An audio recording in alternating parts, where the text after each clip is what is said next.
Good evening, everyone, and welcome to the Monday, March 13th, 2023 Maplewood City Council meeting. I am going to declare this as the worst pothole winter that I can ever remember. I've born and raised here in Minnesota, and I've been a driver for a really long time, but I just don't remember any, and this is only middle of March, and it's the entire metro area. And so I am looking forward to our crews being able to get out there. Right now, they have been doing a fabulous job snow plowing for us, so thank you again, Steve, for our Public Works crews. I was out and about in the community this weekend, and two people that live in St. Paul actually commented about how great Maplewood does at snow plowing and how much they wished that they lived in Maplewood instead of just across the border into St. Paul. And I invited them to come and move to Maplewood.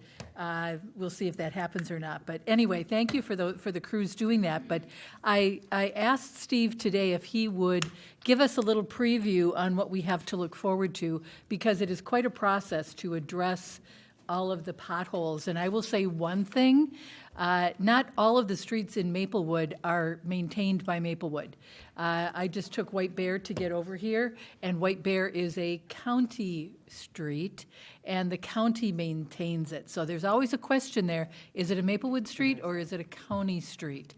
And the state has some too. But anyway, I asked if Steve Love, our Public Works Director, would explain to everyone what the process is that we're going to be looking forward to once we can get the pothole cleanup and fill up working. But since we've climbed to number 8, I think, in our snowiest winters in Minnesota, and I'm predicting that we're going to go higher than that. So it might be a little while. But Steve, would you please explain to everybody what we can look forward to in terms of pothole fixing this spring? Absolutely, Mayor and Council. So as you said, it is starting to get to be pothole season. So when we have these thaws and then refreezes and stuff, that really brings on those potholes. We do try to fill them in where we can in between snow plowing, but then as we get towards spring, what our crews do is we go out and address the worst ones first. So the really, really big ones, we do those first, and then we come back after those are done and start filling in the other ones. So there is a reason why you might see them more than once in your neighborhood. Additionally, as we get into the summertime, we also do a skim patching, or those are those thin like Band-Aids that we put out there if the road has fallen apart a lot. We have on our city webpage, if you were to go to the home screen, there's a gray button that says Fix It Form. You can also get to this by typing maplewoodmn.gov/fixit. And I also tested typing it into Google, Maplewood Fix It, and it was the #1 response when you type that in. So that'll get you right to a form. That form actually takes that issue in and actually routes it right to our street superintendent and our crew chief so that they're aware of it and we can respond to it. As you mentioned, we do track all these to make sure that they are dealt with. But a lot of the roads out there too are also county and state roads, and we're getting a lot of those calls. So we'll report those into the county if we get them as well. And then as we get into spring, you'll see our crews out there doing more permanent patching. We try to make things as best as we can for everyone. When do you anticipate that you'll start with pothole repairs? Mayor and Council, actually, we actually have started when it was a little bit warmer here in between the snow events. We were back out. We were actually filling some of those really bad ones, but it's kind of dependent on the weather with us going back and forth between plowing and trying to fill in those potholes. The stuff that we're putting in now is a little bit more of a temporary patch. It's not the same type of asphalt that we would use when the temperatures are warm out, but we'll be going back in and refilling those as well in the springtime. Thank you. You've got your work cut out for you, I know. So thank you for all your hard work. Let's start, everyone, with the Pledge of Allegiance, please.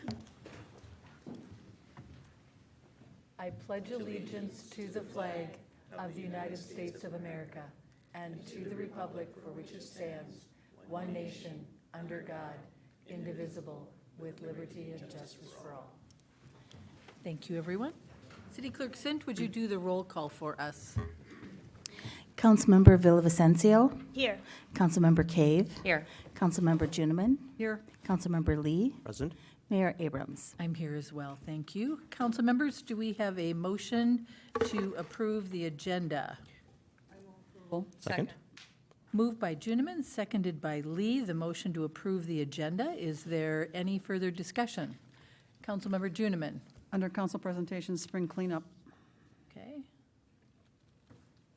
Anyone else? Councilmember Lee. Just under council presentation, newsletter. Okay. Anything else? Okay, then let's take a vote. All those in favor signify by saying aye. Aye. Aye. Any opposed? The motion passes for our agenda. Approval of the minutes. First, we have the February 27th, 2023 City Council Workshop Meeting Minutes. Is there a motion? I move approval. Second. Moved by Juniman, seconded by Lee. The motion to approve the February 27th, 2023 City Council Workshop Meeting Minutes. Is there any further discussion? Seeing none, then all those in favor signify by saying aye. Aye. Any opposed? Mayor? Council member? I wasn't there. I wasn't Okay. there either. All right, thank you for reminding, you were missed. Both of you were missed. So I take it that it should be recorded that Council Member Cave and Villavicencio abstain. Thank you for that. The motion passes. Next, we have the City Council meeting minutes. Is there a motion? So move. Second. Moved by Lee, seconded by Juniman, the February 27th, 2023 City Council meeting minutes. Is there any further discussion? Same thing is going to be true. Okay. All those in favor signify by saying aye. Aye. Any opposed? And there are 2 abstentions. Thank you. Moving on to administrative presentations. We have the council calendar update first. City Manager Coleman. Thank you, Mayor, members of the City Council. The calendar is not too specific at the moment. We're still working on some things for workshops and some delays with some of our development projects. One in particular, the Reuter Walton, because of the request for an EAW. Yeah, there you go. The request for what? From Reuter Walton. Remember, we got a petition to do an EAW. Oh, right, okay. And the EQB who runs that process forgot to send us some of the paperwork, so we're starting over. So there's been a delay in that, and that's why you haven't seen it come before you yet. Okay. We are going to do a Purple Line engagement meeting that's going to come up next week on the 22nd from 6 to 8 p.m. That is slated as our final meeting with the advisory committee. And as you are aware, we're going to be, you're going to be getting all of the questions that were asked, answers in writing for you to look at prior to our meeting on the 22nd. So you'll have a little homework before that next meeting. On May 18th, all day, we will have our City Council staff retreat.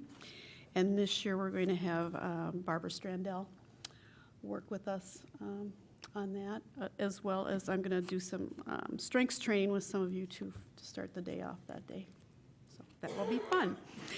Under council comments, I wanted just to mention to the council that Councilmember Lee has volunteered to be the council liaison to the Century Avenue Coalition, and I just want an acknowledgement that that is appropriate, that you think that it's great that he took that spot, and just to formalize that he's going to take that. Do you just need position. consensus for us? Just consensus. I think it's great, and he lives in that area, and I'm thrilled that he wants to go forward and volunteer with that. I see everybody nodding their heads, so I will take that as a yes. So All thank right. you. And You are appointed. Thank you. congratulations. I'm excited. And we'll look forward to your updates. So, and Mr. Love is also there from the staff, so that will be good as well. The other thing is, Mr. Love is also continuing to work on the snow removal process. If we didn't have all the snow every week, he could probably work on it harder, but we'll get around to that. He did give you a preliminary idea of some of the challenges with that policy, so stay tuned for that. We also have the Maplewood Living Schedule published through September. And then on the second page are our major community outreach events. The first one coming up will be Saturday, April 8th. It's our annual Easter egg hunt at Edgerton Community Gym. So I'm sure that will be fun, and then there's some other things that are also lined up. But just to let everybody know, we plan on doing the Light It Up on the 4th of July, so that will be something to look forward to. And I won't steal Councilmember Juneman's thunder, so that's all I have, unless you have something else that you'd like me to consider. Council members, does anyone have anything else for Melinda? Okay, then let's move on to council presentations. Councilmember Juniman, you wanted to talk about the spring cleanup. It's never too early to start looking in the crevices of your basement and your garage. On Saturday, April 22nd is our annual spring cleanup. It's at Aldrich. It's from 8 a.m. to 1 p.m. once again. There will be a drop-off for meds that you no longer need, since we no longer have our box out in front here. And closer to that time, you will find it, I'm sure, in the newsletter, a list of exactly the vendors and what we are collecting. But as usual, it will be a good assortment, and you can start breathing when you leave your garage.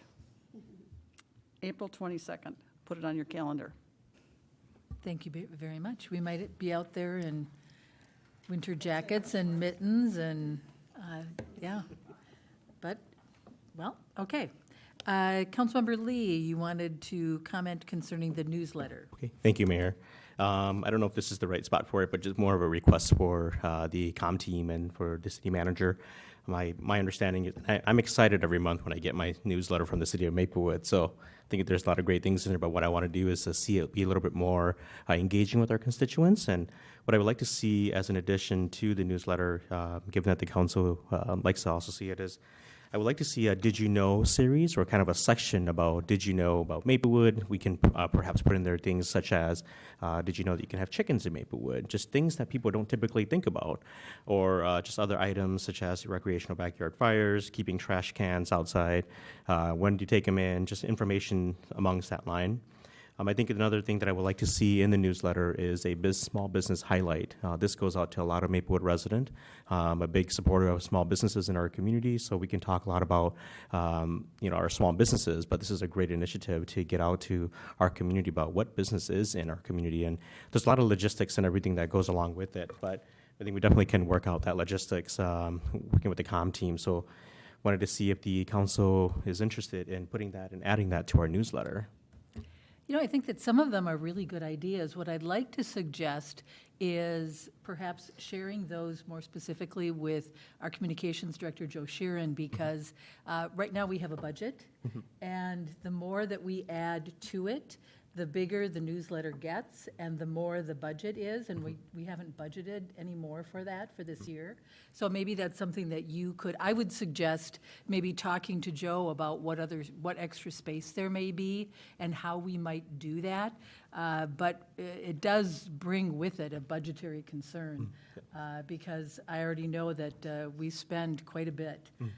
And if we want it to be bigger, we need to make that decision, and we need to incorporate that into the budget. So that would be my comment. Any other council members want to comment on that? I could give them my space. Let's make it work. Anyone else would like to comment? Councilmember Cave. I think it's a great idea, just to add a different flavor in there. I was looking at other cities' newsletters that go out, and there are there's some opportunities I think we have to put things out for the citizens that don't always get on a computer, so I think it's a good idea. So, council members, is that a good idea to go talk with Joe Sheeran about it too? Okay. I would do that. So then. that we can make sure that we don't change things in terms of what we've budgeted this year for it. Sounds good. I'll Okay. connect with Joe. Thank you for that. Okay, moving on to the consent agenda. Is there a motion for the consent agenda? I move approval of consent agenda items G 1 through 6. Second, Is there any further discussion? yes. Councilmember Juniman. I would just like us to highlight number 6, because I think it's very exciting. Good news for everyone. Chief Mondor, you knew that we were going to highlight this. Welcome to tonight's meeting. Do you want to talk to us about the resolution to accept assistance to the firefighters grant in the total of $4,290.91? Yes, Mayor and Council, thank you. I invited our Administrative Captain Brad Davison here. I'm usually the face that you're used to seeing up here, but this just highlights another initiative that our staff have worked diligently on to try to secure funds for the city of Maplewood, and Captain Davison led this project. I was just going to ask him to give you a little bit of background on it. Mayor and members of council, thank you. So we applied for a grant through the federal government, the Assistance to Firefighter Grant that is run through FEMA, that they give assistance to local jurisdictions to spearhead projects that they're working on or would like to work on in their service area.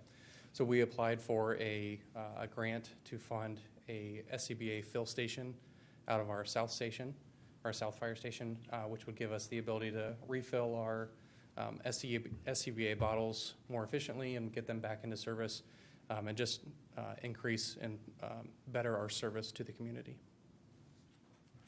Thank you. Any other questions, Councilmember Juniman? No, I'd just like to point out that the value of this grant is $42,409, and don't forget the 9 cents. And all that we have to do is a 10% match. So thank you for doing this. And it's another indication of how our staff always does these types of things, applies for things that will make our services better and the value better for the residents. Thank you. Thank you. Councilmember Villavicencio. Question on this, but I just wanted to highlight G3, if possible, please. You only took the one Sure. highlight. Okay, G3, we can go back and do that. That will be Mr. Love. That's the striping. Ramsey County Public Works to perform striping. Yes, Mayor and Council, so each year we've been contracting with Ramsey County Public Works to do a half of our linear striping on our roadways, so these would be like your fog lines and your center lines. We typically do about 50% each year. The services are expected to cost around $30,000. This is not the same thing as the work the staff does with the messaging or the crosswalk painting. Thank you very much. I just had a quick question. Sure, For Councilmember Mr. Love. Villavicencio. Thank you, Mayor. So the 50%, is that, so the 30,000 is just 50% of the streets, or it covers all the streets, 100%? Mayor and Council, the 30,000 covers half of the linear painting that we do. Okay. Yep. And then that gets done in-house, the rest? Nope, that's done by Ramsey County Public Works. What we do in-house is like your stop bars, crosswalks only. So like the message painting, our crews do that. Okay, thank you. Is that it? Okay, thanks. Okay, council members, we've had a motion and a second concerning the consent agenda, G1 through 6. All those in favor signify by saying aye. Aye. Any opposed? The motion passes. We have no public hearing tonight. We have some unfinished business. The first item is the resolution ordering improvement for the Myrtle Sterling Area Street Improvements, City Project 22-16. Mr. Love, this is your topic tonight. Yes, Mayor and Council, at the last council meeting on February 27th, we held a public hearing for the Myrtle Sterling project. That public hearing was held and then it was closed. We did not, or I shouldn't say we, the council did not vote on ordering the improvements, as a supermajority vote is needed, which is a minimum of 4 yeses. So that's why this item is before you tonight, and I am available for any questions. Okay. Council members, do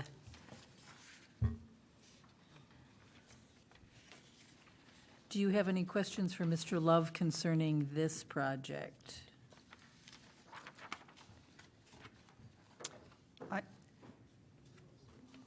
I move the resolution ordering improvement for the Myrtle Sterling Area Street Improvement City Project 22-16. Second. It's been moved and seconded. The motion to approve the attached resolution ordering the improvement for the Myrtle Sterling Area Street Improvement City Project 22-16. Is there any further discussion? Councilmember Cave. I just wanted to make sure that, we're talking about sidewalks for the Raditz. That's next. Oh, that's for the, okay, That's the second one concerning Woodline. okay. Okay. Moved and seconded. Is there any further discussion? All those in favor signify by saying aye. Aye. Any opposed? The motion passes and the project will move forward. Next, we have the resolution ordering improvement for the Woodline South Lawn Area Street Improvement, City Project 22-17. Mr. Love, this one is yours as well. Yes, Mayor and Council, similar to the last one, at the February 27th council meeting, we did hold a public hearing. That public hearing was closed. And again, the voting on that was moved to this council meeting as a supermajority vote is needed, which is a minimum of 4 votes. I do have a little bit of a short presentation on the sidewalk survey that we did, if I could get the laptop.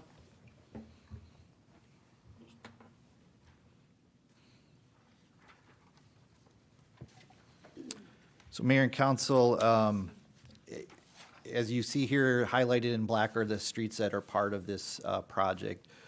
A lot of the discussion was had on sidewalks as it relates to Raditz and South Lawn there, south of Beam and west of White Bear. So we did send out a survey to all 56 residents. There's about 32 properties on Raditz and 24 on South Lawn. This afternoon, when we pulled our numbers, we had about 16 responses to our surveys, which is about 28%. Total of 13 from Raditz, which is about 40%, and 3 from South Lawn, which is about 12%. So looking at all those responses as a whole, with our question, are you in favor of a sidewalk on Raditz? So as part of that questionnaire, we didn't say which side of the street the sidewalk was going to be on, because that we would have to determine during the design.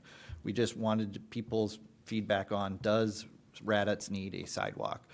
As you can see here, we had 10 responses of yes, which is 62.5%, and 6 respondents that said no, which is about 37.5%. We also asked the same question about South Lawn, and there it was split kind of 50-50. One of the things I do want to show is also, just to give you context, I also broke this down into how people voted depending on which street they lived on. So for the respondents that actually live on Raditz, 7 of them voted yes in favor of a sidewalk on Raditz, which is about 53.9%, and 6 that voted no at 46.1%. On South Lawn, it was the same. For a sidewalk on South Lawn, the Raditz people voted pretty much the same as they did for the sidewalk on Raditz. Then we look at the 3 respondents that we had from the South Lawn properties. All 3 voted yes in favor of a sidewalk on Raditz, and only 1 voted yes for a sidewalk on South Lawn. So that's the information that I have for you. Including a sidewalk does, come with a cost. I was talking to our assistant city engineer this morning. As a rough number, we're estimating somewhere in that $250,000 to $350,000. And there are more costs to be thought about than just the sidewalk. This also would probably trigger us having to meet water quality requirements, which is why that cost goes up. You have things like that. You have retaining walls potentially out there. There's a lot of steep grades on the north side. But with that said, we can design it and we can make it work if that is the council's direction. We've got some questions, and I guess I'm going to jump out here first. In looking at the responses from only Raditz properties, you indicate that 53.9%, and that's only of those submitting something for the survey, correct? That is correct. So my understanding then is that 7 people that live on Raditz, 7 residents on Raditz, of the 32 want a sidewalk, is that right? So that percentage is 7 of 32 is 20%, about? So I didn't break it down by that percentage is by the number of people that live on Raditz that actually responded. That responded, right. Yep. So I'm trying to get, just in terms of what does this look like, the total number of houses on Raditz are 32 houses. Correct. And 7 of those would like a sidewalk. So whatever the percentage is, I'm not a really great math person. 7, we have our finance director. So what would be that percentage? Of the 32 residents, 20% would be about 6.4, right?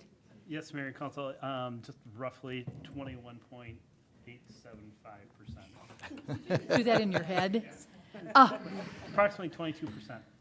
So 22% of the people living on Raditz want a sidewalk. I would say that's incorrect, not your numbers, but you are saying that many people responded yes, they didn't say no. The rest did not say no. So you really can't say. I You understand. had a positive response to the survey with that number. It didn't say the rest were negative. Well, 6 were negative. They don't want the sidewalk. So that was going to be my next one. 6 of the 32 said no. And so that percentage is about 20%? So Sorry, what was the number? What? Sorry, what was your number? 6 of 32. 6 of the 32 residents said no. 18%? 18.75.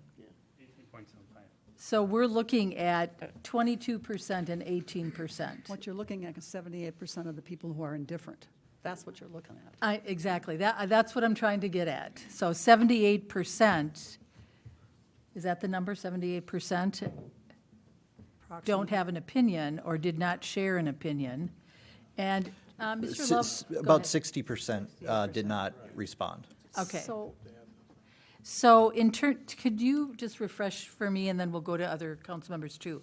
What is the additional cost that we're looking at?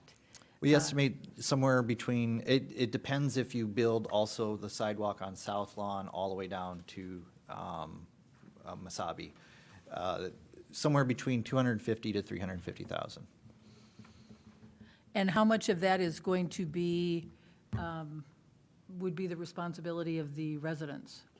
Mayor and council, I don't anticipate it affecting the assessments based off of what the maximum assessment amount that the council sets. We've been right up against that. So I don't anticipate that affecting the assessment rate then. But the additional Because we take cost- the lower of the two Okay, then the additional cost would be the responsibility of the city. of the city. That's correct. Okay. So I think Councilmember Cave was next, and then Councilmember Juniman, and then Councilmember Lee. Okay, thank you. A question about the South Lawn from Raditz North. How many homes are on there? Because isn't there businesses right there? That's Outback Steakhouse and another business. So the northern part two houses on the east side. above Raditz Well- has how many? Mayor and council, so I know that there are a total of 24 on South Lawn, and I'm going to pull up a map really quick to Yeah, to yeah. look. I thought so too. I didn't know if that one on the corners counted twice. Did you have any other questions, Councilmember Oh, Cave? yeah, I was going to wait for his answer. Oh. But then also, there's a bus stop that's right out on White Bear Avenue. And when you go by, there's no sidewalks around there. And, we talk about a livable, walkable community. And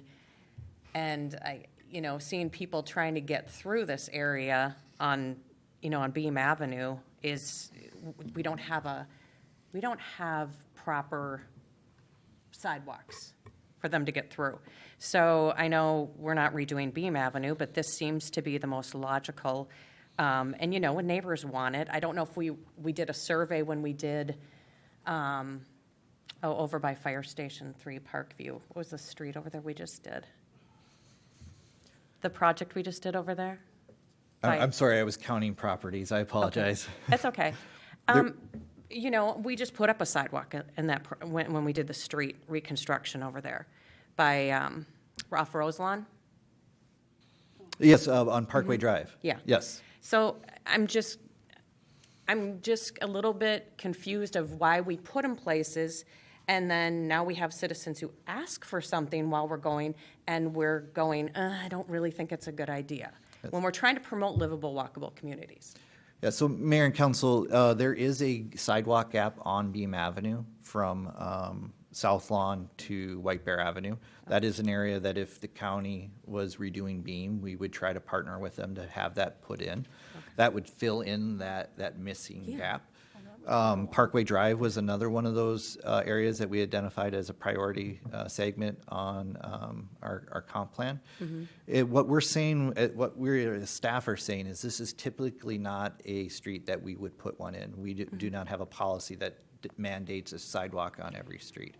And with this not being next to a school, a playground, it's also not acting as more of a collector neighborhood road. This would typically not be a street that we would recommend to the council per our policy. So it is certainly a different coin, right? Side of the coin being pushed by residents to add a sidewalk in. We're normally trying to defend why we have to put a sidewalk. Exactly, Yep. yeah. Exactly. I did count, I believe there's about 11 homes, 3 of which are north of Raddatz. Okay. There's also I believe a townhome complex there. Yeah. Yeah. And then there's 2 businesses. One of the challenges with a sidewalk going from Raddatz north to Beam is the road really widens out there, and there is no right-of-way left for us to build so we would have to acquire an easement from the commercial properties to make that connection up to Beam Avenue. Which, in that missing segment, like I said, there is that, and we're keeping an eye on that for, a potential project with the county. And that would complete that gap, that would allow people to go to White Bear and down. And just a follow-up on that, I understand everything you're saying. The fact that there isn't a school or anything, I get all that, but we do have Maplewood Mall. And to me, that trumps that. Having Beam redone, with the county, that's nothing in the foreseeable future, so it's at least 10 years down the road. And, I don't think we need to go anything south of Raddatz. I was looking more down Raddatz and go north, not bothering with the, because it slopes way down, you have the cul-de-sac. So my in favor is the Raddatz and then going north up to Beam Avenue for safety. Thank you. Councilmember Cave, just for clarification on your position, if we would have to go, we don't have the right-of-way to go to Beam Avenue, so are you suggesting that we should try to do that, to acquire that property? I guess I would have to find out more from Mr. Love, the details with that. I wouldn't say any answer right now. I want to see, options, because I'm not an engineer, what options we have with that. Yeah, so Mayor and Council, I think what we would try to do is acquire an easement from the property, most likely on the east side, because that would make sense. And it kind of depends on if the property owner how willing they are to cooperate and to provide us that easement. We do run into some challenges if you're talking about narrowing the roadway, because there's a signal there, and then you could get into signal costs if you narrow the roadway. Right there at the intersection of Beam and South Lawn. So there are certainly some challenges as you try to go north there that would have to be worked through. Thank you. Councilmember Juniman. Thank you, Mayor. Well, like all surveys, scientific or non-scientific, it really doesn't matter. Those who don't participate, you snooze, you lose, is the way I view that type of thing, because it was brought up by residents. And I think some people, I'm sure, assumed their price would go up if we put in a sidewalk. I'm sure that's where you got some of the no, or the refusal to answer at all. They didn't want to get into that jam. And then I had one email and one phone call from a man that assumed that we were narrowing the street because of the sidewalk. I'm like, okay, well, that's not terribly logical, but whatever you want to think. So, but that's not true. We were going to narrow that street anyway, correct? Mayor and Council, so yes, we're looking at without a sidewalk, 28 feet wide, Right. with a sidewalk, 26 feet wide. And that was included in the mailing to the residents in the survey. And the concern was, would emergency vehicles still be able to get down? And it's yes, you know, I mean, it's fine to think that way, but the point of the matter is we need to straighten that out. That is not true, that it would be a hassle or B, unsafe for our emergency vehicles. That's irrelevant here. Mayor and council, so a part of both of these designs would be limiting on-street parking to Right. one side of the road, which that allows for that passing of two vehicles. When these designs are all part of our Living Streets policy, and we did partner with our emergency response people as we were coming up with that. And only one side of the street parking does uncomplicate the whole thing anyway. Part of the reason sometimes people end up walking in the street is, A, they don't have a sidewalk, and B, they have to go around all these vehicles. So I guess I am in favor of a sidewalk on Raditz. I think they brought it up. I think it's so close to the mall. We're talking about putting more housing on the Sears end of the mall at some point. We're gonna, you know, and when people move into anywhere, they find the cut-through street. It's like a magnet. And that's what started all this with this street anyway, really. And so I guess I think I'm in favor of doing Raditz. I would like to see that section on South Lawn too, but if we can wait until Beam is done and get something accomplished, that's fine. But it's ultimately, we need one there too, I agree. But you know, the people brought it up, and people don't respond to things. It's just the way they are. And so the ones who did, good for you. You did. There's a moral here, but I won't go there. I just think because it was requested and because of where it is, I think we're looking at, that's the safest thing to do. I think we certainly want to make sure that the neighborhood is safe, and I understand the concerns because of all of the small children. I did understand that the sidewalk would require the road to be 2 feet shorter or less wide, yeah. I'm in agreement with Councilmember Juniman about, you know, the sidewalk going out to Beam Avenue. I think that complicates this so much more and adds additional costs that we just have not envisioned.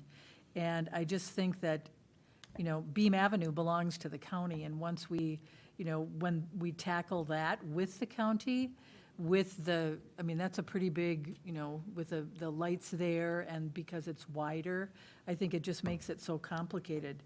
So I guess at this point, I'm in favor of Raditz, but I'm not thrilled. I don't like the idea of going out to Beam because I think there's another option for that.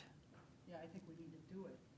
Eventually, but right, but, when we can have a partner, I just hope nobody's holding their breath till that happens, because they'll Okay. suffocate.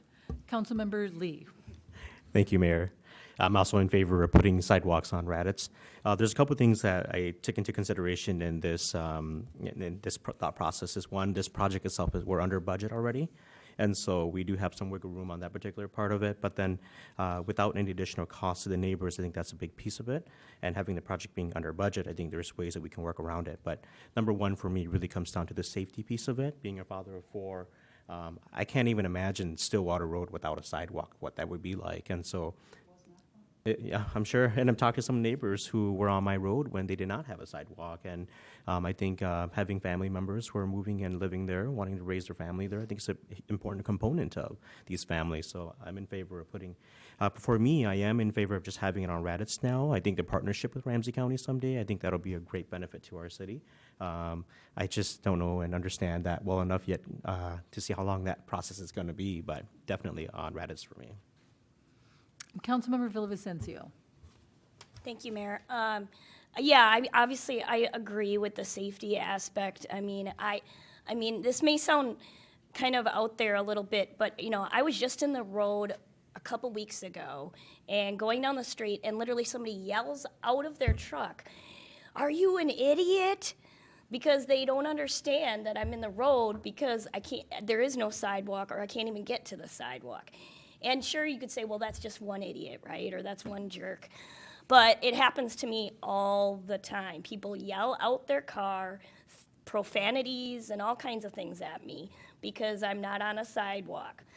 So obviously, I'm very much in favor of sidewalks. Second of all, before I was elected, I was on the North End Task Force, and so I was very supportive of that work that we did on that, and so I'm very, I guess, anticipating or continuing that work, but like Kathy alluded, it's a challenge that we have to work with our partners in doing that.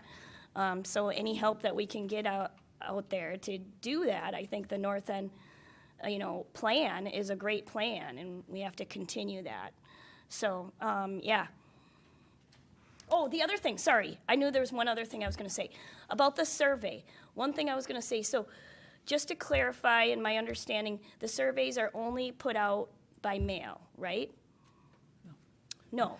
Mr. Love, do you want to explain that? Yeah, Mayor and Council, so we do mail this to everybody. It does have a web link as well as a QR code, plus the offer to call in and talk to us, and we would take in their input in case they don't have access to the internet or computer. We wanted to make sure that we could try to capture as many people in a short period of time as we could. Okay, so they have to have the mailer to be able to call in? Mayor and Council, I'm not sure. I'd have to look at our project web. I think it's on our city website. Okay. But the way we were using this online piece so that we could also ensure that people voting, we're the people voting that live in the project areas. So electronically, our system that we use could tell us that, yes, they do live there, which is really helpful because we want to make sure that, this is a resident input. We want to make sure it's the residents that are driving it then. But like I said, we also recognize we had a short turnaround period of time, which is why we offered to take in phone calls for those that did not want to or like to do it electronically. In the past, we might have taken in mail, but that takes weeks of time for people to, do it that way. Sure. Thank you for providing so many different ways for people to respond to the survey, because I think that that's important. The more that we can try to include people the way that they want to communicate with us, I think the better that it is. Definitely. Along those lines, Mayor, I was going to say, as being a mother of a person that's in our 622 school district, the district does a really good job of sending out messages to parents in multitude of ways. And I was just wondering, obviously this would be a long-term project or idea, but I was wondering if there was any way that we could do a survey over the phone where people could call, and 1 means yes, 2 means no kind of thing. What, can we hold that for the next meeting and maybe flesh that idea out a little bit more? Because we already have a survey that's out there now, the national survey that we were participating in that's on our website. But maybe we can talk about that, when you can bring that up during council presentations, okay? Sure. Good. Thank you. Okay, back to the Woodline South Lawn, Councilmember Lee. Just another quick comment, and just really looking at the number, what we originally budgeted for this was $4.8 million for this, and if we add another $300,000 to it, we would still be significantly under what we originally budgeted for this project. So we'll be right about $3.8 million for this project. Thank you for that. Does someone want to make a motion? I move the resolution ordering improvement for the Woodland South Lawn Area Street Improvement City Project 22-17, including the sidewalk on Raditz Avenue. Second. Moved by Juniman, seconded by Lee. The motion to approve the attached resolution ordering the improvement for the Woodline South Lawn Area Street Improvements, City Project 22-17, including a sidewalk on Raditz. Is there any further discussion? Hearing none, then all those in favor signify by saying aye. Aye. Any opposed? The motion passes. Thank you very much. Steve, thank you for going to the extra work of doing this. Well, Mayor and Council, this is Mr. Love, how, I'm sorry. Did you, Councilmember Juniman, I'll call on you. Did you have another question? No, I just wanted to thank him for that they did the extra work so fast. Yeah, thank you very And much. Mayor and Council, I think this is how the public process works, right? We propose something, the neighborhood provides feedback, and this is how that process works, so we're happy to do it. Thank you very much. And I think we'll wind up with a very good project and all feel better about the safety there. Okay, moving on to new business. We have a conditional use permit amendment resolution with Intech. Ms. Parr, this is your topic tonight. It is. Thank you, Mayor, members of the council. We'll wait for the overhead to pop up, if we could please get that.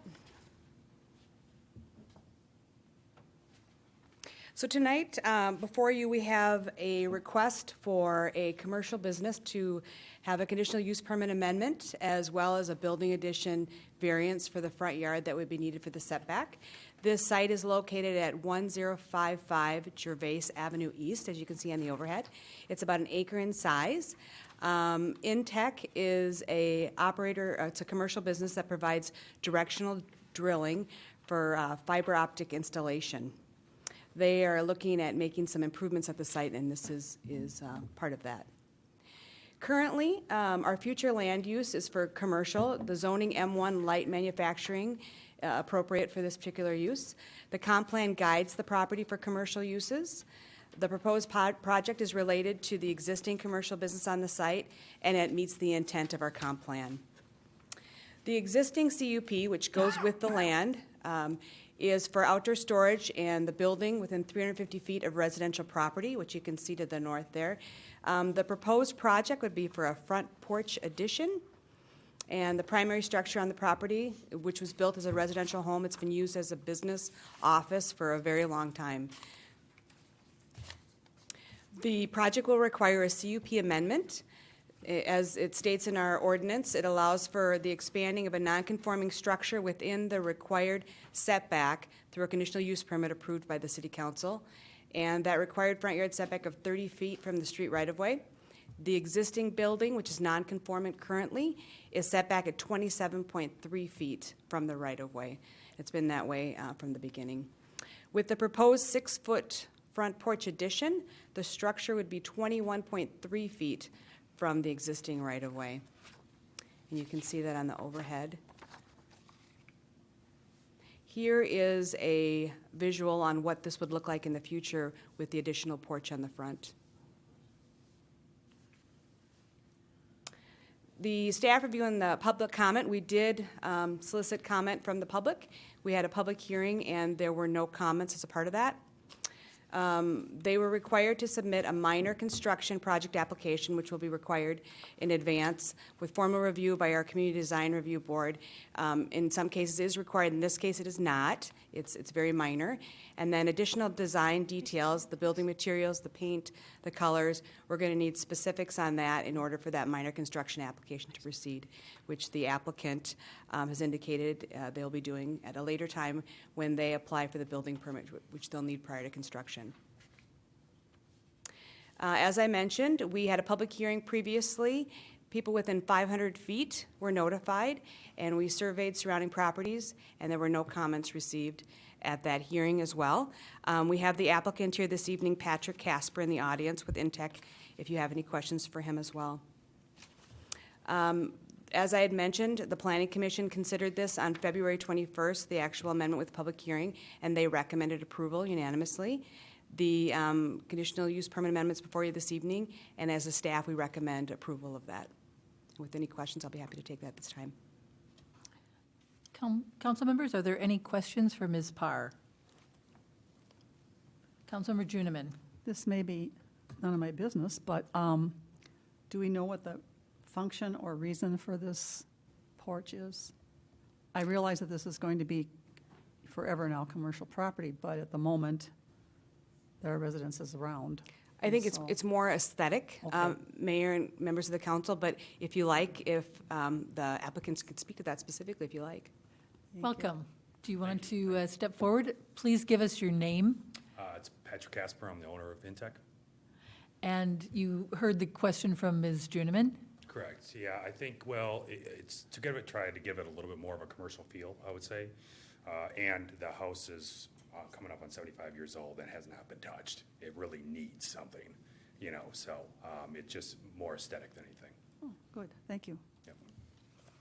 All I wanted to know. The drawing looks very nice. Yeah, it does. Yes. The plantings look nice, too. Any other questions? Then, council members, is there a motion? I motion to approve a conditional use permit amendment resolution for a building addition at 1055 Gervais Avenue East, subject to certain conditions of approval. Second. Moved by Cave, seconded by Juniman, the motion to approve a conditional use permit amendment resolution for a building addition at 1055 Jarvis Avenue East, subject to certain conditions of approval. Is there any further discussion? Hearing none, then all those in favor signify by saying aye. Aye. Any opposed? Okay, the motion passes. Thank you very much. Moving on, we have an assisted living and memory care project on County Road C. Ms. Parr, this is yours as well. Thank you, it is. Mayor, members of the council, this particular item is the Galahad Development Group is looking at an assisted living and memory care project at 1910 County Road C East. As you could see on the overhead, delineated with the red outline. They are proposing 61,148 square feet. This would be a two-story assisted living and memory care building. It's on about 3.76 acres. They are requesting approval for the conditional use permit that would be required, as well as a wetland buffer variance and design review.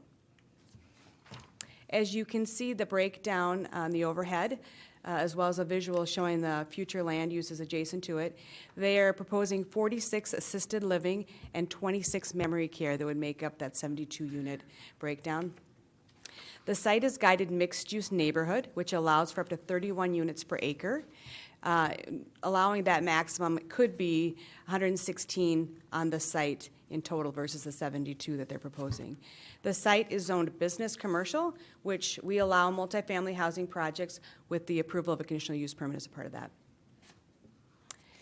So one of the things we want to talk a little bit about is the wetland. As you can see from the overhead, once again, the property that's delineated with the red boundary.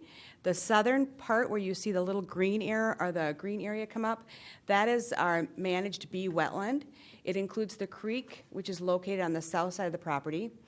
The city ordinance requires a 75-foot minimum and a 100-foot average wetland buffer to be maintained around that creek. Grading to prepare the site will impact this area, and it will encroach within that creek buffer area. In the end, it will be fully restored. However, they do need a variance in order to allow them to do the work within that area. The project site has approximately 60 feet of frontage on County Road C, which you can see on the most northern point there on the survey or the site plan. There's a shared drive with the car wash that you could see if you went to the site. It has potential for shared access from White Bear Avenue as well, but a number of things would have to happen for that to take place, and that would come back to the council if that were to take place as part of a shared agreement with the Women's Clinic on White Bear Avenue. So that's not actually being contemplated at this point, but we have talked about it with the applicant, and it came up at the last meeting, so I just wanted to draw your attention to that. That's not being considered at the moment, but it's something that was drawn attention to by one of the neighbors that had commented on it. The new building must be set back at least 50 feet from the residential property line, and the parking lot and the drive lanes require a 20-foot setback. The proposed building will be constructed of a combination of siding, stone, and glass. The combination of lap and shingle-style siding will give us some of that textural variety that we'd be looking for the facade, which you can see to some extent on the overhead. And the project meets all of our requirements for our building and our green areas as well. The code states that multifamily buildings must provide 2 parking spaces for each unit. With one of the parking spaces being covered. This is a little bit of a unique situation with this existing, our proposed project.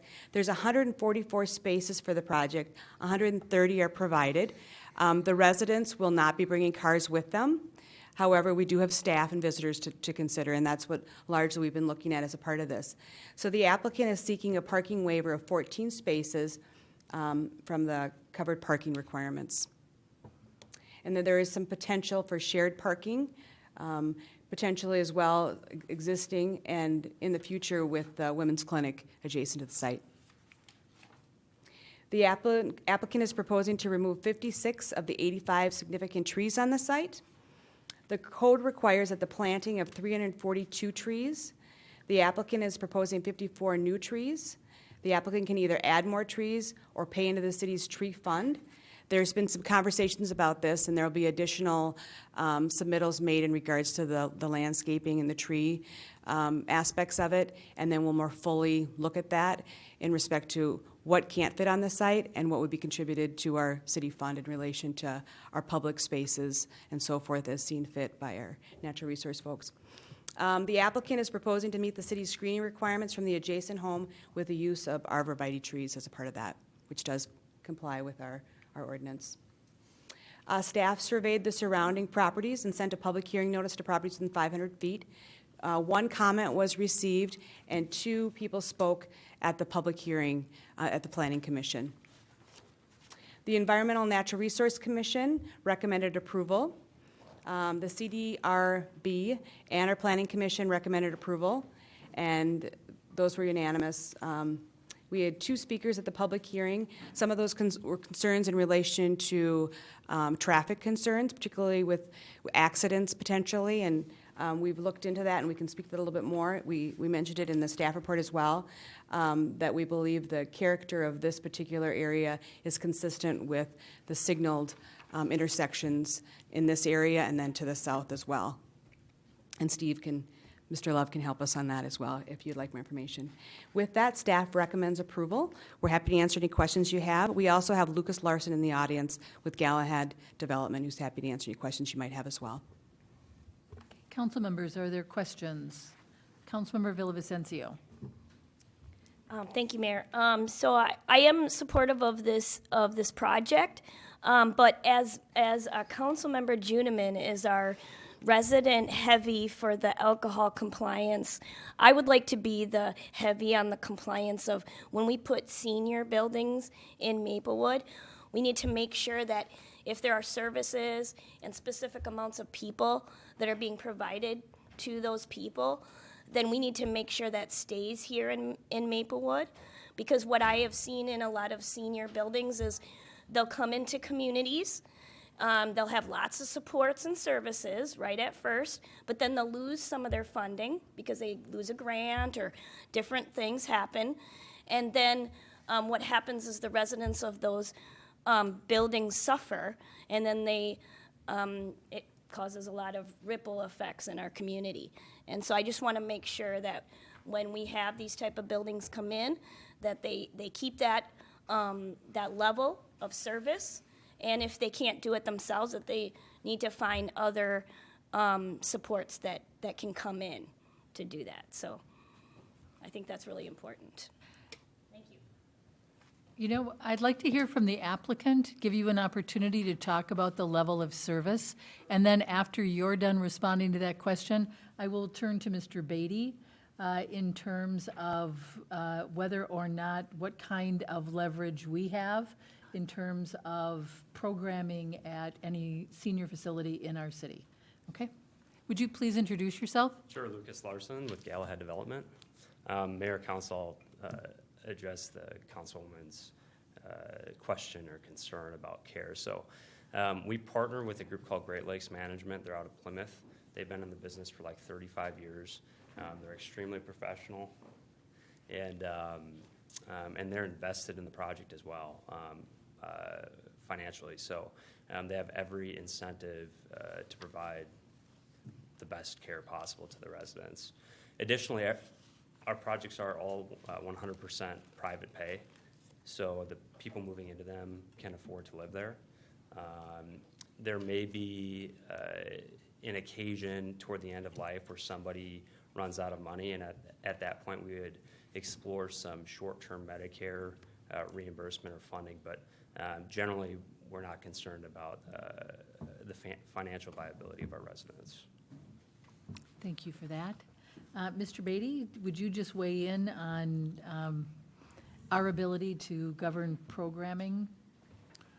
Madam Mayor and Council, I would start by asking a question. Is this a licensed facility licensed by the state? Yes. Yes. That's what I anticipated. I think the answer to the question is the city has relatively limited regulatory authority. Our purview, as we all know, is land use, which is what we're talking about tonight, a number of different land use pieces. The conditional use permit probably is the one that's most applicable. That's really how we exert our influence, rather than through any kind of programmatic licensing. So I don't think for the most part, the city has very much authority in that regard. Thank you for that. City Manager Coleman, who is next? I didn't catch the order of the lights. Councilmember Cave, were you next? Yeah. Oh, were you? Don't worry, just go down the line. Yeah. Okay, we'll start with you, Councilmember Lee. Thank you, Mayor. Thank you so much for being here tonight, too, I guess. So I think this is a great project for our community, but I have a couple concerns. I think the big piece, one concern for me is some of the trees that will be going down and the replacement of it. So it's good to hear that there will be another plan that will be submitted. I'd love to make sure that we're keeping up with that environmental piece of it. The other concern that I have is I've taken some time to visit the lot and the location and even try the car wash that was there. I think the big piece of it is that is a really, really tight entrance for that location. And I think my concern comes that during the summertime, that cars will get backed up in that area there. And last time during the Planning Commission and the Community Design Review Board, you guys talked a little bit more about perhaps a conversation with the car wash.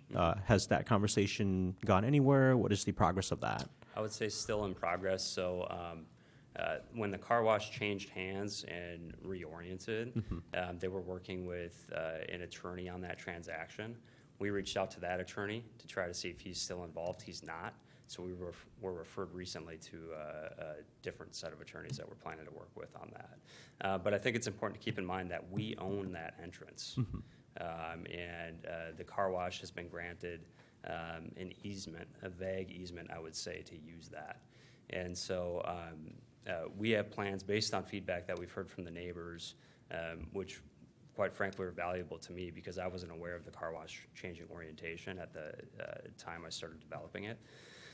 We've looked into a couple solutions that I think would be mutually beneficial for both us and the car wash.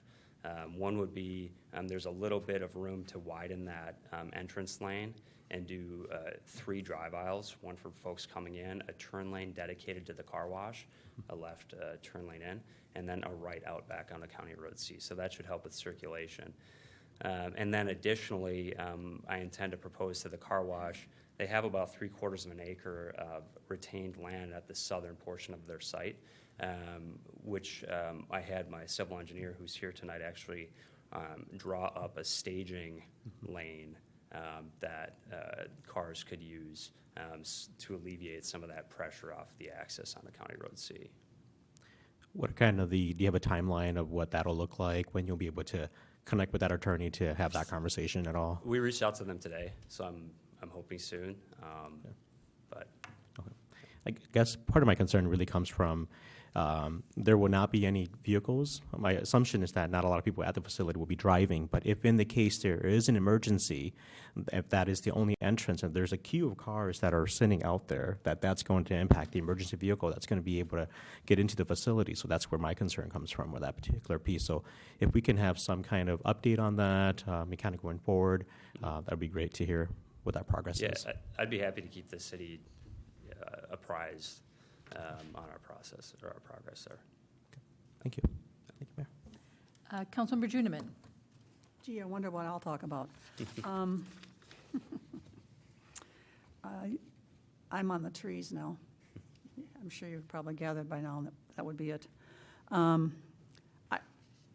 also have a concern about the parking configuration in it stemming from a possible agreement with the Women's Care Center and that thing. Is that, I guess I have to ask, is that reliable? I mean, is that something that you've spoken to them about, or? To the Women's Care Clinic? Yes. Yeah, so they own this site currently, and I'm purchasing the site from them. But I mean the parking Yes. part of this. Yeah, so the origination of there's several reasons why the parking layout is the way that it is.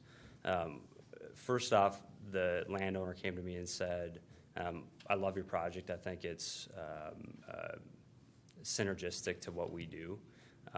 So I'd like to see that happen, but I would like to retain a portion of my parcel in the event I want to expand the women's care in the future. And I said, okay, and so we worked through that. And then he said, additionally, he recognized the current concern of parking between him and Mr. Hesley's lot, it being extremely congested. And he said, at the very least, I want you to provide, I think it was 20 spaces on what will be my property to alleviate some of that congestion there. And I said, okay, not a problem. And then we started to dig in to the environmental on the site more and more, and the stormwater on the site more and more, and determined that we're going to have to excavate a significant portion of that site. And I talked to the women's clinic owner. I said, hey, since we're already going to be paving a significant portion, or excavating and then paving a significant portion of the site, what do you think about just doing the parking now in advance of a future expansion? And he said, that works for me. So that was the history there. Okay. I'm going to say a word that maybe people up here will faint, but I think somebody out there might faint. Is there a possibility of any of that being green parking? Do you know what the green parking is? Mm-mm. Well, green parking is basically you don't pave it. It's for expansion of parking, but there are different ways of doing it. There's a mat you can put down and the grass grows up through it and that type of thing. I've seen that. Yeah. That's somewhere where I would sort of like to see that at least investigated when you're talking about doing this. Okay. Pavement is, shall we say, nature's enemy. Yeah, so to be clear, I don't love impervious surface either, but we're trying to sort of think ahead, and we're trying to meet, my project really only needs 40 parking stalls, 35, 40 stalls. That's what we've always parked at. But we're trying to sort of thread the needle between, Right. Code, future expansion, so on Yes. and so forth, and this is what we've come up with. Well, throw that in the mix. Okay. The tree issue, I assume it's being addressed by a new landscape plan. That's kind of what I picked up by reading this. Correct. And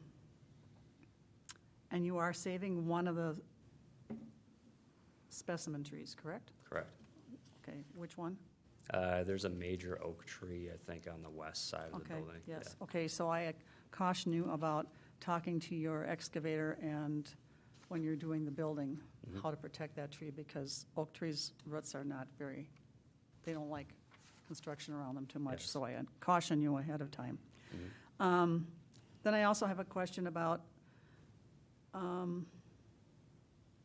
some of the species you had chosen weren't conducive and they weren't native and all that, and so it's been brought up by our environmental planner and natural resources technician that you would substitute others. Is that going to happen?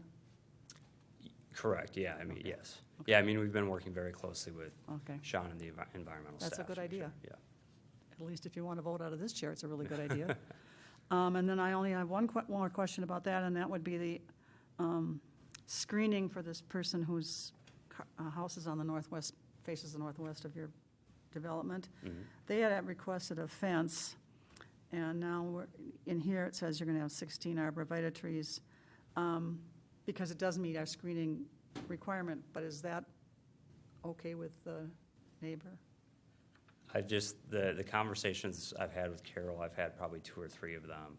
She brought up the fence later in our design, and I said, Carol, at this point, we're planning to abide by the city code, and we're putting in, I think, 23 arborvitaes, like nice ones, around her property, so. Okay. Just make sure that does satisfy her, because I don't want to hear anybody coming in here, 5 years from now going, those trees are all dead, and now I want to fence. I mean, Yeah. I've sat here a while. Yeah. Just so she is, not that we have to satisfy everyone, but someone that close to it with that configuration needs to Yeah, be satisfied. Her major concern in conversations with me was making sure that if there wasn't a fence, making sure that whatever trees that we planted didn't leg up on the bottom, which I 100% agree with. Right. So, yeah, I All right, believe. just so you're in communication with her and she's satisfied with this solution. 'cause Yeah. I don't really want to be the referee in that down the road. Understood. The ENR Commission, you read all of their conditions and you think that can be done? Yes? Yes. All right. Okay, Councilmember Cave. thank you. Hi, thank you. I guess I'll be a little bit quick because everybody had one piece of what I wanted to say. My major concern was the shared access. It sounds like you might have a plan, but I do want to see, the plan. I think that's my biggest issue right there is that's kind of, it sounds like you're figuring it out with lawyers and stuff, but that's a big issue right there. Yeah. With the car wash. Yeah, I mean, I think, like I said before, I think it's important to keep in mind that that's technically my access, and we're, the way that I approach things in all of my business dealings is trying to come with solutions that are mutually beneficial for everybody. And I think we have found that. It's just Okay. about working through the right lines of communication to Okay. solidify that. The environment piece that Kathy got to, I figured if she went before me, I know she'd hit more than I did. So you've addressed all that. My other was the women's care clinic. It sounds like you've got things worked with them, but just want to make sure that's set in stone rather than just verbal. In what specifically with them? Well, just with the parking and everything. Oh, I know, yeah. Yeah, that's all part of our purchase agreement with them. Okay, Yep, okay. Yep. So everything is set in stone with them. And I wanted to provide an update regarding our, the easement or the shared access onto White Bear Ave tonight. I have the owner of the women's clinic, Melvin Ashford, and I have struck a deal on that. And I'm working with Mr. Hesley now to alleviate any of his concerns. I know he wrote in a letter to the city early on, and I spoke with him very early on in the development process too. And at that time, he seemed very amenable to our development. So I think we have a solution again between everybody that's going to work out. Okay. Yep, it's just about He making wrote a it- lengthy letter Yeah. with a lot of concerns with White Bear, because White Bear is very busy, and the Correct. women's clinic is extremely busy there. Yes. And Yeah. so, okay. Yes. All right, thank you. You bet. I have a question for Ms. Parr. Councilmember Lee, Councilmember Cave, we've all talked about the access off of County Road C and the queuing of the cars, soon as springtime comes, that car wash, I've been there too, it's a good car wash, but the access point there is really very small. And because of the nature of the proposal, it wouldn't be unlikely for emergency vehicles to have to get in there. And so do we need to do anything different so that, because right now it says that the property owners of this project and the car wash are responsible for managing the access drive that serves both properties. Staff recommends that the applicant submit a plan on how it will address queuing issues if they develop. Is that enough for us? They have to submit it to staff, obviously, but that's a concern of 3 council members to make sure that there is a solution to it, because that car wash can get really busy and people can line up on County Road C. And if you've got an emergency vehicle that's trying to get into this facility, that's not going to be good. So is there something that we need to do with our motion tonight? Madam Mayor, thank you for drawing attention to that. As far as your motion goes, there isn't anything specifically you need to do, but as a staff, it's something we'll be looking very closely at. Obviously, the conditional use permit, we revisit that, but because of the sensitivity of this, we'll be looking at that more closely even in advance of that, in order to make sure that we have the proper area to be able to queue and to get people in and out, particularly if there's an emergency situation. One of the things that we'll be working with Mr. Larson on is that width, to see if there is some give there with the car wash. And if there's a way to make 3 lanes, that would be a huge help. The lot that I'm purchasing, we actually own or will own enough property to widen it. So there's no there's nothing the car wash needs to give us to widen that access point. Okay. I appreciate how much work you've put into thinking about the 3 lanes and the extra, queuing lane for the car wash and making all of that work, because obviously it's important to all of us, so. Oh, absolutely, yeah. Okay, And it's good for me, too. So, good. yeah. Okay, Councilmember Juniman. I have one last environmental, like, me, I have to the last Okay. breath. I presume you may have seen the packet, and then under the environmental review, I presume that Carol Gurnis had something to do with this, but there's a really good listing of plants that you can use for alternatives that in the end will benefit you too by their appearance. So I encourage you to keep on working with them so your final product not only looks good but functions well. Understood, will do. Thank you. Okay, council members, or Councilmember Lee, you have another question, or do you Just want to a make a quick motion? comment, Okay. I know this is a market rate private insurance facility. Are there any opportunities at all? Have you guys looked into affordable units available for the community? It's a thing in our community. We want to make sure that we're taking care of everyone in the city of Maplewood. What are the directions on that? Yeah, so the way that I develop all my communities, because I came from a company where I developed like Taj Mahals for assisted living buildings. They're all super, super expensive. I grew up very middle class. My parents could never afford to live in one of the buildings that most of the developers make. So one of the things that we try to do is we try to make our buildings more accessible to what we call the middle market. So it's everybody who, it's basically folks with incomes, they're like 85 years old with incomes of 35,000 to like 90,000. That whole gap there is what we call the middle market, and that's the fastest growing, most underserved senior market in the country today. And so that's our target market. That's how we cater to a more affordable audience. Our communities would not, we would not be able to make the economics of the projects work, especially at this size, 72 units, if we did something fully affordable. No. Thank you. No. Okay, would someone like to make a motion? We have 2 motions tonight. Sorry. I move the conditional use permit and wetlands buffer setback variance resolution, begrudgingly, you know me, for the project at 1910 County Road C East, the Assisted Living and Memory Care Project. Second. Moved by Juniman, seconded by Cave. The motion to approve the resolution for a conditional use permit and wetland buffer setback variance for a 2-story assisted living and memory care facility to be constructed on the vacant land at 1910 County Road C East. Is there any further discussion? Seeing none, all those in favor signify by saying aye. Aye. Any opposed? Motion passes. There's a second motion.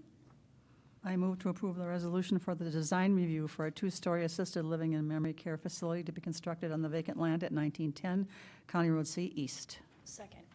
Moved by Juniman, seconded by Villavicencio. The motion to approve a resolution for design review for a 2-story assisted living and memory care facility to be constructed on the vacant land at 1910 County Road C East. Is there any further discussion? Seeing none, then all those in favor signify by saying aye. Aye. Any opposed? The motion passes as well. Welcome to Maplewood.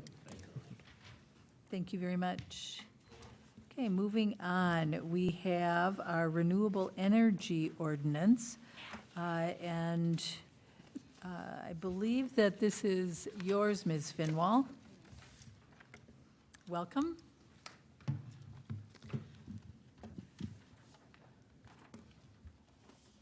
Thank you, Madam Mayor, members of the council. So tonight we'll be talking about the Renewable Energy Ordinance. And this ordinance was actually adopted by the council in 2011, so quite a while ago. But recently, we had an interaction with SoulSmart. And SoulSmart is an organization that's managed by the International City County Management Association. It offers technical guidance and recognition to become solar friendly for cities and counties. And Maplewood has been participating in that since that 2016 date.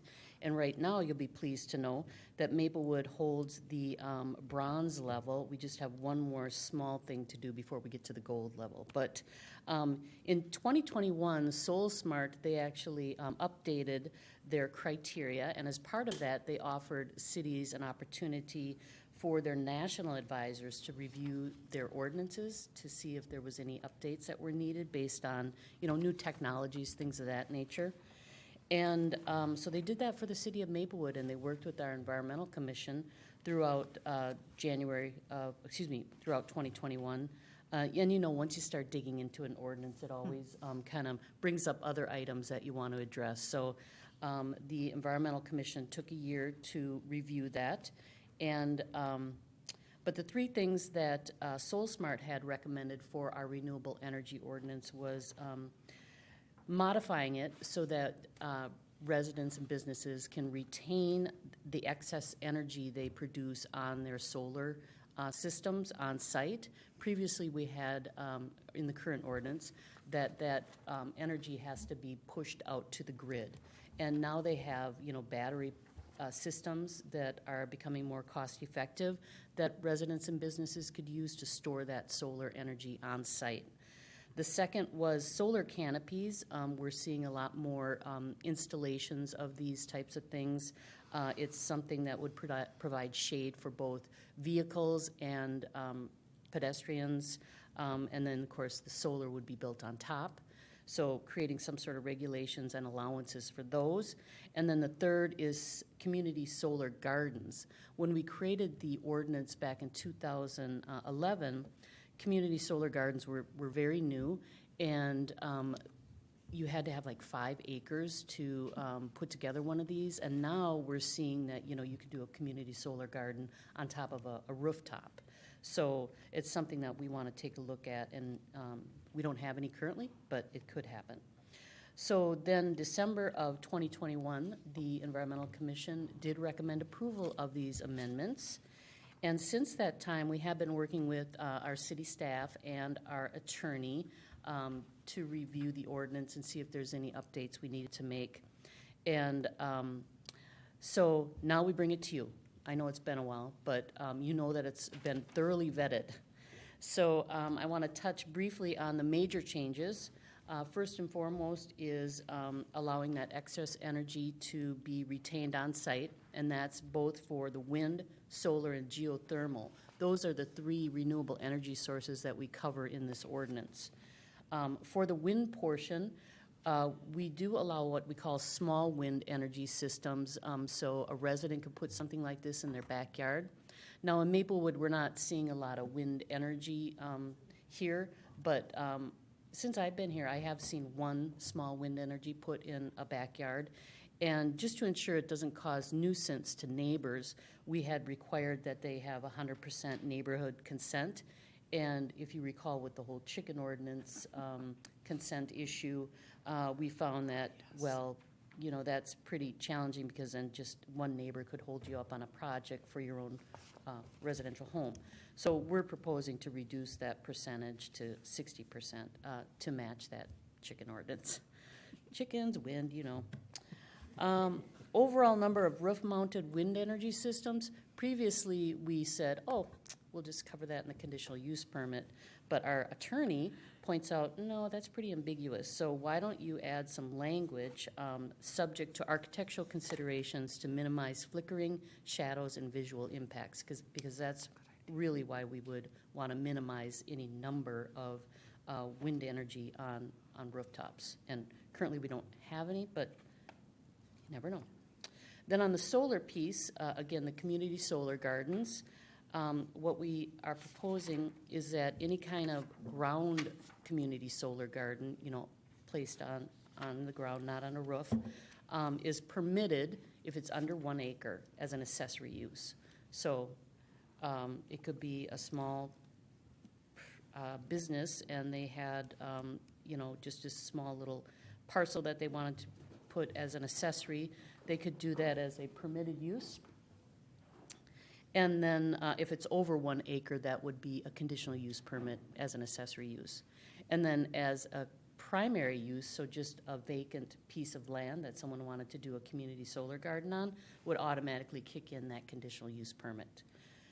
And then the solar canopies, allowing those as long as they meet the setbacks and heights of all accessory buildings. So if it's in a business, it has to meet accessory building height setbacks. If it's on a residential piece of land, maybe someone wants to do a pergola or something in their backyard with a solar on top, it would have to meet those accessory structure requirements.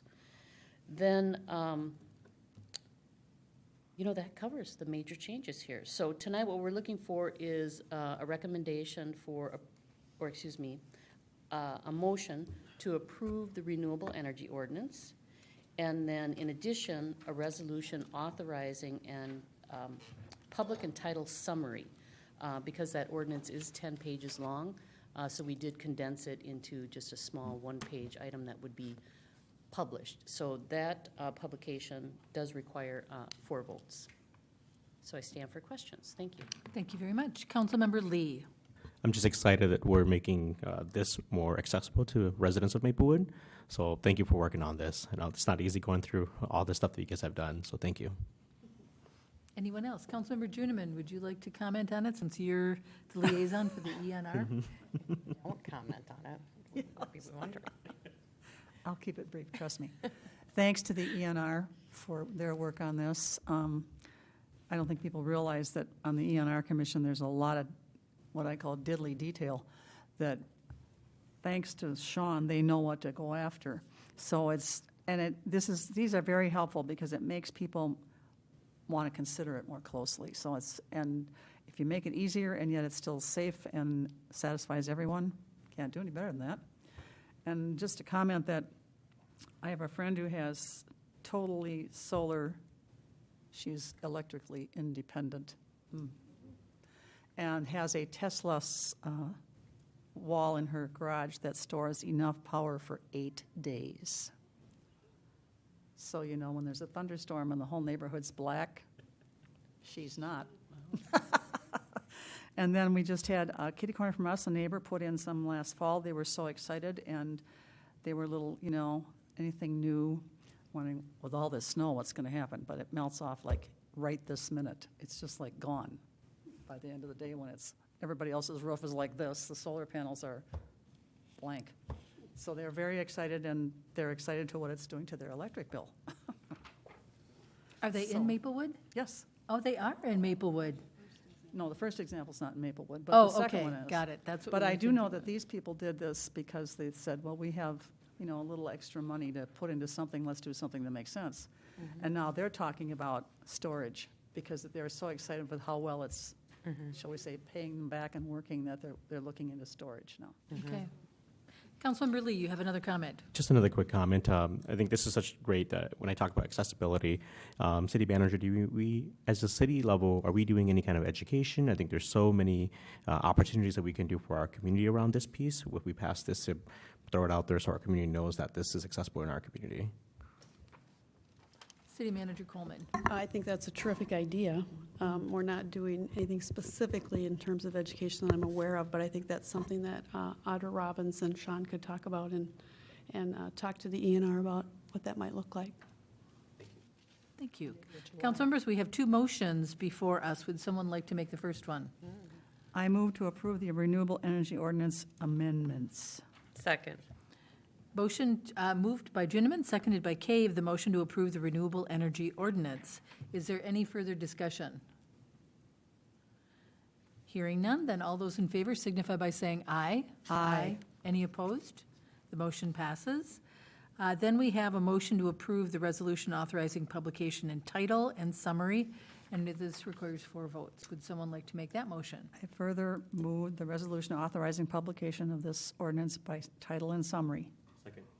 Moved by Juniman, seconded by Lee, the motion to approve the resolution authorizing publication in title and summary. Any further discussion? Hearing none, then all those in favor signify by saying aye. Aye. Any opposed? That motion passes as well. Thank you, Ms. Finwall. Thank you, Sean. And council members, we are concluded with our agenda for tonight, so I will adjourn our meeting. Thank you, everyone. Good meeting.